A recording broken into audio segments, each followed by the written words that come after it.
रुक करेंगे खबरों की ओर। आज हम बात करेंगे देश की सबसे बड़ी खबर के साथ ही राज्यों की महत्वपूर्ण खबरों की और जानेंगे कि आज देश के दिल्ली, हरियाणा, पंजाब, हिमाचल, मध्य प्रदेश, छत्तीसगढ़, राजस्थान, महाराष्ट्र, उत्तर प्रदेश, उत्तराखंड के साथ ही अन्य राज्यों की अहम खबरें क्या कुछ रहने वाली हैं। और इन अहम खबरों के लिए हमारे साथ विभिन्न प्रदेशों से हमारे संवाददाता जुड़ेंगे और जानेंगे कि क्या कुछ सियासी मिजाज यहाँ पर बना हुआ है, क्या कुछ बड़ी खबरें हैं, मौसम को लेकर क्या अपडेट है या तमाम अन्य खबरें जिन पर आज चर्चा रहेगी और तमाम जो सियासत से जुड़ी भी खबरें हैं जिनको लेकर भी आज क्या कुछ बड़ी खबरें हैं, इन पर सभी की निगाहें रहेंगी। इसी पर चर्चा करेंगे तो हम सहयोगी हमारे साथ जुड़ेंगे और सबसे पहले चलेंगे भोपाल, जहां से अनिरुद्ध सोनोने हमारे साथ लाइव जुड़े हुए हैं।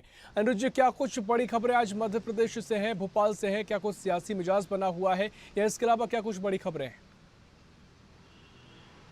देखिए, आज हम मध्य प्रदेश की बड़ी खबरों की बात करें तो सबसे बड़ी खबर यह है कि मुख्यमंत्री डॉक्टर मोहन यादव आज तेलंगाना जाने वाले हैं। मतलब पहली बार मुख्यमंत्री बनने के बाद डॉक्टर यादव हैदराबाद पहुंचेंगे, तेलंगाना पहुंच रहे हैं और उनका ये पूरा दौरा धार्मिक और सियासी तड़के में रंगा हुआ नजर आएगा। और ये देखा जाए तो वो सबसे पहले दोपहर बाद भोपाल से तेलंगाना के लिए रवाना होंगे और मल्लिकार्जुन स्वामी मंदिर सिद्दीपेट में ये मंदिर है, काफ़ी प्रसिद्ध मंदिर है और साउथ में इस मंदिर की बहुत मान्यता है।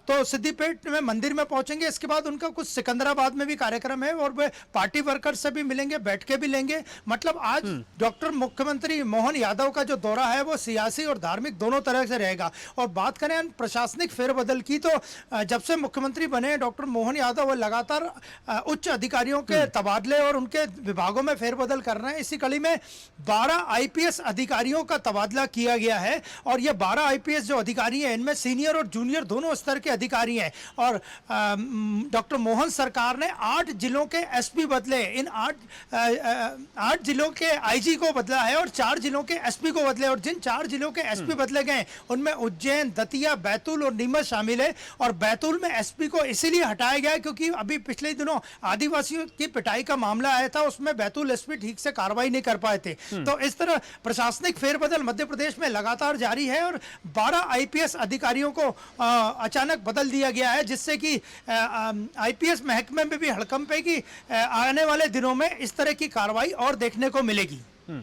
आज निश्चित तौर पर तमाम ये खबरें थी। साथ ही मौसम को लेकर क्या कुछ अपडेट बनी हुई है, क्योंकि बसंत पंचमी से ही मौसम में थोड़ा बदलाव भी देखने को मिला है। कई जगहों पर जो ठंड का सितम था वो थोड़ा कम हुआ है, पारा भी जो लगातार गिर रहा था वो थोड़ा उठा है। इसको लेकर क्या अपडेट है?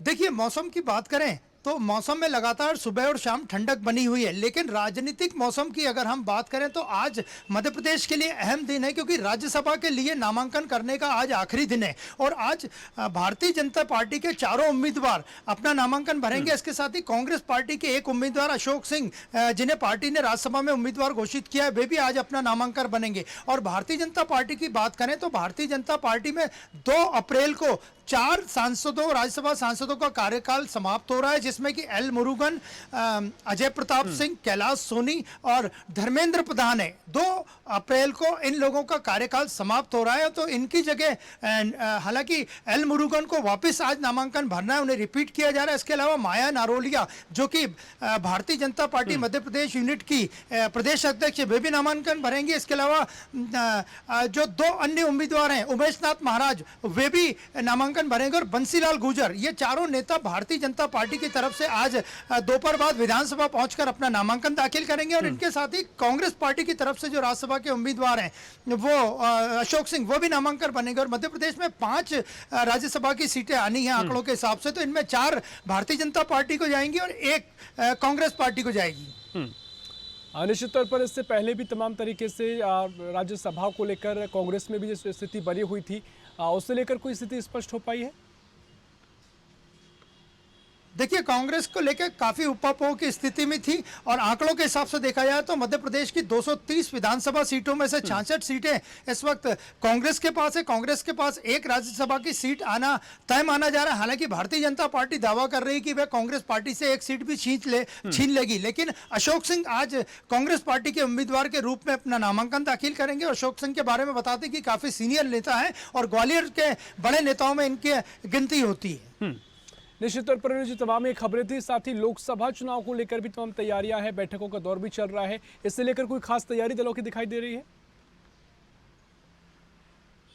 देखिए, लोकसभा चुनाव को लेकर भारतीय जनता पार्टी ने बूथ स्तर पे अपनी तैयारियां शुरू कर दी है। पार्टी की चुनाव समिति से लेकर कई समितियों की बैठकें भी हो चुकी है। वहीं कांग्रेस की बात करें तो कांग्रेस के जो पीसीसी के अध्यक्ष हैं मध्य प्रदेश यूनिट के, वो जीतू पटवारी लगातार बैठकें दे रहे हैं और उनका सबसे प्रमुख पहला जोर है संगठन को मजबूत करने का। और संगठन को मजबूत करने के साथ साथ ही वे लोकसभा क्षेत्रों की भी बैठक ले रहे हैं लोकसभा में। और इसके साथ ही राहुल गांधी की न्याय जोड़ो यात्रा, भारत जोड़ो न्याय यात्रा अगले महीने मध्य प्रदेश में प्रवेश करने वाली है। मुरैना से ये यात्रा प्रवेश करेगी, तो इसको लेकर भी कांग्रेस पार्टी तैयारियां कर रही है। लेकिन भारतीय जनता पार्टी की तैयारियां लोकसभा चुनाव को लेकर बूथ स्तर पे काफी मजबूत है और 65,000 बूथों को पार्टी ने 2023 के चुनाव में एक्टिव किया था। उन्हीं बूथों पे अब लोकसभा चुनाव की तैयारी में पार्टी जोर शोर से जुटी हुई है। निश्चित तौर पर ये तमाम खबरें थी आपने साझा की, तमाम और सहयोगी हमारे साथ जुड़ गए हैं। सीधा चलेंगे, सीधा राशिद मैं आपके पास आ रहा हूं। क्या कुछ बड़ी खबरें आज लखनऊ से हैं? क्या कुछ उत्तर प्रदेश का सियासी मिजाज बना हुआ है, या इसके अलावा कोई और खबरें जो आप साझा कर रहे हैं? जी, जिस तरह से उत्तर प्रदेश की अगर बात करें तो उत्तर प्रदेश में लगातार जो उत्तर प्रदेश के मुख्यमंत्री योगी आदित्यनाथ हैं लगातार दौरा कर रहे हैं। कल गोरखपुर में थे और गोरखपुर में जो कॉलेज है वहाँ पे पहुंचे और पहुंचने के बाद जो आम जनता थी उनका भी समस्या सुनने के बाद लगातार गोरखपुर और बनारस अभी कुछ ही दिन पहले सोनभद्र का भी दौरा है, जो कि सोनभद्र 4 प्रदेशों से टच करने वाला जिला है, जैसे कि मध्य प्रदेश, छत्तीसगढ़, झारखंड और उत्तर प्रदेश। तो ये लगातार जिस तरह से चुनावी माहौल है, जिस तरह से लोकसभा का चुनाव आ रहा है, उसको देखते हुए मुख्यमंत्री योगी आदित्यनाथ लगातार दौरा कर रहे हैं और लगातार अपने कार्यकर्ताओं को साधने का काम कर रहे हैं। लगातार जो बूथ स्तर के कार्यकर्ता है। हेलो जी जी जी राशिद, जिस तरीके से कोहरा भी लगातार बढ़ता हुआ कल दिखाई दिया, जो खबरें निकलकर सामने आई हैं, विजिबिलिटी कम होती हुई दिखाई दी है कई शहरों में। मौसम को लेकर क्या अपडेट है?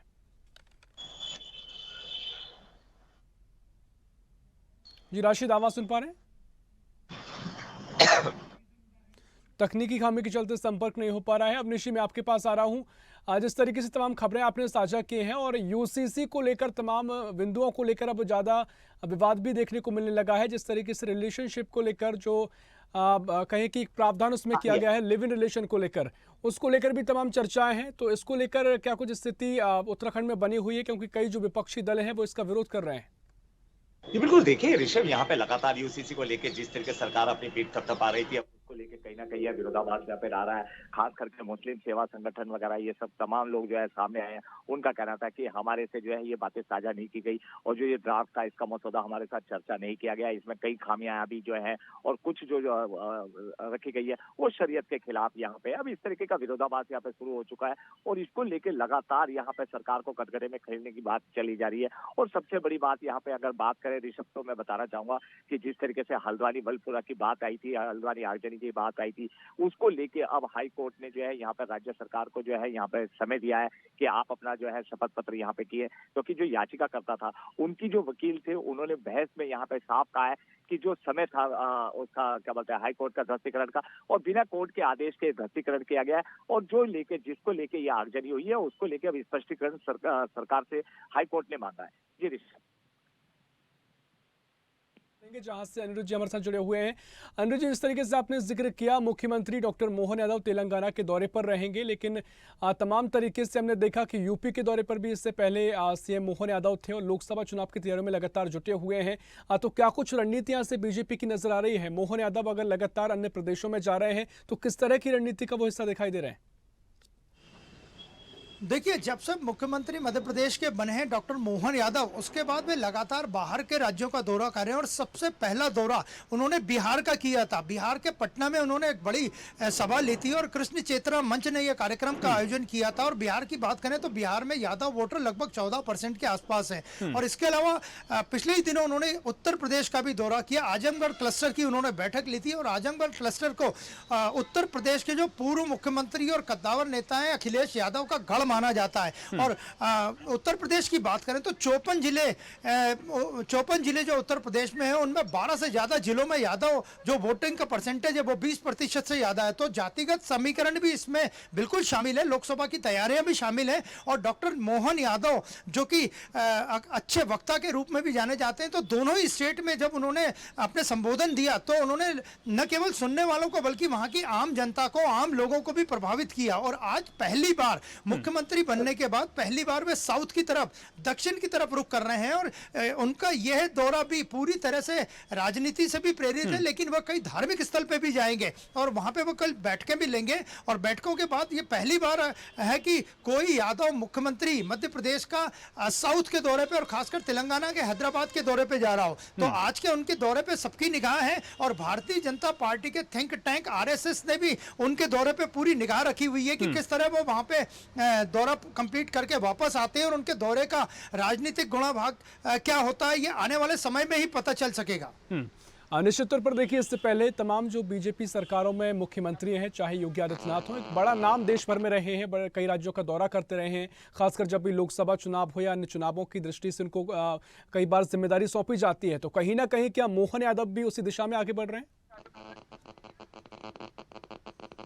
जी बिल्कुल आगे बढ़ रहे हैं, क्योंकि सबसे पहले उन्होंने बिहार का दौरा किया, इसके बाद वे उत्तर प्रदेश के दौरे पे गए और आज पहली बार वे साउथ में यानी दक्षिण में तेलंगाना के दौरे पे जा रहे हैं। तो उनका पूरी तरह से ये दौरा, आज का जो दौरा है वो पूरी तरह से सभी की निगाह में है। और दोपहर बाद वे भोपाल से रवाना होंगे। और जैसे हमने आपको बताया कि मल्लिकार्जुन जो मंदिर है वो काफी प्रसिद्ध मंदिर है, सब वहां वे दर्शन भी करेंगे। और सिद्धिपेट में ये मंदिर आता है और इसके बाद वे सिकंदराबाद भी जाएंगे। हैदराबाद और सिकंदराबाद तेलंगाना के दो प्रमुख शहर हैं और जो कि काफी बड़े शहर हैं और ये दोनों ही जगह पे अपनी उपस्थिति दर्ज करवाएंगे। तो आज से देखा जाए तो डॉक्टर मोहन यादव अपने मिशन दक्षिण की भी शुरुआत कर रहे हैं।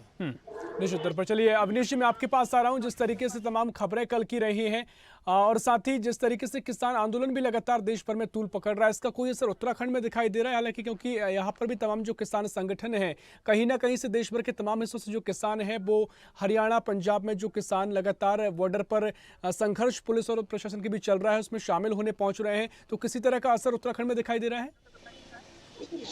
ऐसी बात करें किसान आंदोलन की तो यहाँ पे कोई खासा इक्का दुक्का जो है वारदातों को छोड़ के बाकी यहाँ पे कुछ नहीं है। हालांकि इसको लेके जो है नेता प्रतिपक्ष यशपाल आर्य ने कमेंट किया है। उन्होंने कहा है कि जिस तरीके से सरकार ने जो है यहाँ पे वादा किया था और जो 3 काले कानून लगाए थे किसानों के लिए वो जो है वापस लेने चाहिए थे। एमएसपी की बात करें, उनकी जो है समर्थन मूल्य की बात करें और यहाँ पे जो उनका बकाया धनराशि है वो अपने हक की लड़ाई लड़ रहे हैं। और जिस तरीके से यहाँ पे सरकार ने वादा किया था वो वादा खिलाफी कानून के साथ किया है और वो अपने हक के लिए जो है आंदोलन कर रहे हैं। उनको जो है जबरदस्ती रोका जा रहा है, उनके ऊपर लाठीचार्ज किया जा रहा है और उनको अपनी बात करने का यहाँ पे मौका नहीं दिया जा रहा। इसका खामियाजा कहीं ना कहीं उनको जो है चुनाव में देखने को मिल सकता है।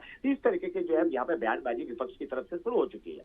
निश्चित तौर पर सियासत यहाँ पर गर्माती हुई दिखाई दे रही है। राशिद, मैं आपके पास आ रहा हूँ, क्या कुछ असर यहाँ पर उत्तर प्रदेश में दिखाई दे रहा है किसान आंदोलन को लेकर?